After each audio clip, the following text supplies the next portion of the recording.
Ibu yang terkasih dalam Tuhan Yesus, mari kita sama-sama memuji dan menyembah Tuhan kita, sebab Dia baik, selama-lamanya Dia baik. Mari kita sama-sama berdoa. Tuhan Yesus, terima kasih karena kesetiaan-Mu dalam hidup kami Tuhan. Terima kasih untuk setiap rancangan dan rencana-Mu yang terbaik dalam hidup kami Tuhan. Kami tahu Engkau tidak pernah meninggalkan kami.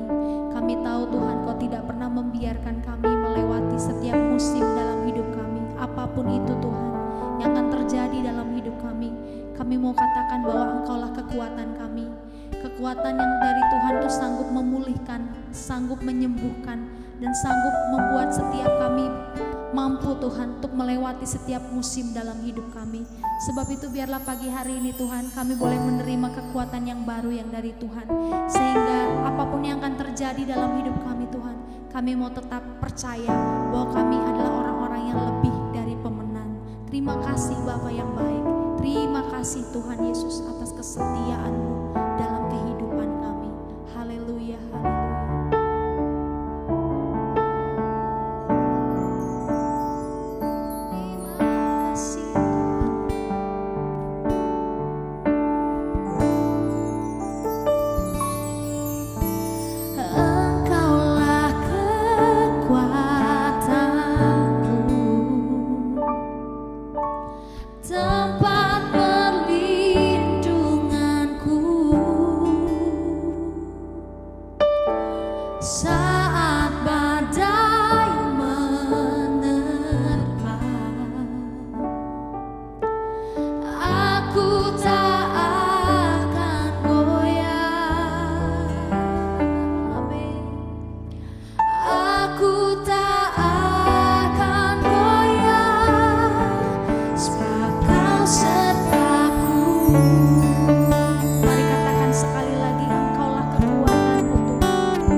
Injil Matius.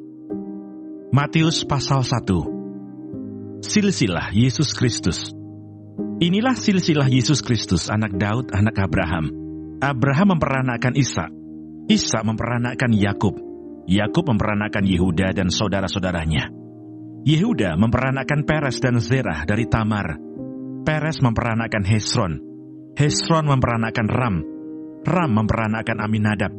Aminadab memperanakan Nahason. Nahason memperanakan Salmon. Salmon memperanakan Boas dari Rahab. Boas memperanakan Obed dari Rut. Obed memperanakan Isai. Isai memperanakan Raja Daud. Daud memperanakan Salomo dari istri Uria. Salomo memperanakan Rehabeam. Rehabeam memperanakan Abia. Abia memperanakan Asa. Asa memperanakan Yosafat. Yosafat memperanakan Yoram. Yoram memperanakan Uzia. Uzia memperanakan Yotam. Yotam memperanakan Ahaz. Ahaz memperanakan Hizkia. Hizkia memperanakan Manasye. Manasye memperanakan Amon. Amon memperanakan Yosia. Yosia memperanakan Yekonya dan saudara-saudaranya pada waktu pembuangan ke Babel. Sesudah pembuangan ke Babel, Yekonya memperanakan Shealtiel. Shealtiel memperanakan Serubabel. Serubabel memperanakan Abihud. Abihud memperanakan Elyakim. Elyakim memperanakan Azor. Azor memperanakan Sadok. Sadok memperanakan Akim. Akim memperanakan Eliud. Eliud memperanakan Eleasar. Eleasar memperanakan Matan. Matan memperanakan Yakub. Yakub memperanakan Yusuf suami Maria yang melahirkan Yesus yang disebut Kristus. Jadi seluruhnya ada 14 keturunan dari Abraham sampai Daud. 14 keturunan dari Daud sampai pembuangan ke Babel, dan 14 keturunan dari pembuangan ke Babel sampai Kristus. Kelahiran Yesus Kristus. Kelahiran Yesus Kristus adalah seperti berikut. Pada waktu Maria ibunya bertunangan dengan Yusuf, ternyata ia mengandung dari Roh Kudus sebelum mereka hidup sebagai suami istri. Karena Yusuf suaminya seorang yang tulus hati dan tidak mau mencemarkan nama istrinya di muka umum, ia bermaksud menceraikannya dengan diam-diam. Tetapi ketika ia mempertimbangkan maksud itu, malaikat Tuhan nampak kepadanya dalam mimpi dan berkata, "Yusuf anak Daud, janganlah engkau takut mengambil Maria sebagai istrimu, sebab anak yang di dalam kandungannya adalah dari Roh Kudus. Ia akan melahirkan anak laki-laki, dan engkau akan menamakan dia Yesus, karena dialah yang akan menyelamatkan umatnya dari dosa mereka." Hal itu terjadi supaya genaplah yang difirmankan Tuhan oleh Nabi. Sesungguhnya, anak darah itu akan mengandung dan melahirkan seorang anak laki-laki, dan mereka akan menamakan dia Immanuel, yang berarti Allah menyertai kita. Sesudah bangun dari tidurnya, Yusuf berbuat seperti yang diperintahkan malaikat Tuhan itu kepadanya. Ia mengambil Maria sebagai istrinya, tetapi tidak bersetubuh dengan dia, sampai ia melahirkan anaknya laki-laki, dan Yusuf menamakan dia Yesus. Terima kasih Tuhan untuk firman-Mu pada pagi hari ini. Sungguh mengingatkan kami Tuhan untuk kami hidup semakin hari semakin berkenan di hadapan Tuhan. Dan biarlah Tuhan hari ini Engkau sertai, Tuhan tuntun, Tuhan lindungi, jauhkan dari segala mara bahaya, malapetaka, bahkan maut sekalipun ya Bapa. Bapa kami yang di surga, dikuduskanlah nama-Mu, datanglah kerajaan-Mu, jadilah kehendak-Mu di bumi seperti di surga. Berikanlah kami pada hari ini makanan kami yang secukupnya, dan ampunilah kami akan kesalahan kami, seperti kami juga mengampuni orang yang bersalah kepada kami. Dan janganlah membawa kami ke dalam pencobaan, tetapi lepaskanlah kami daripada yang jahat, karena Engkaulah yang mempunyai kerajaan, dan kuasa, dan kemuliaan, sampai selama-lamanya. Amin.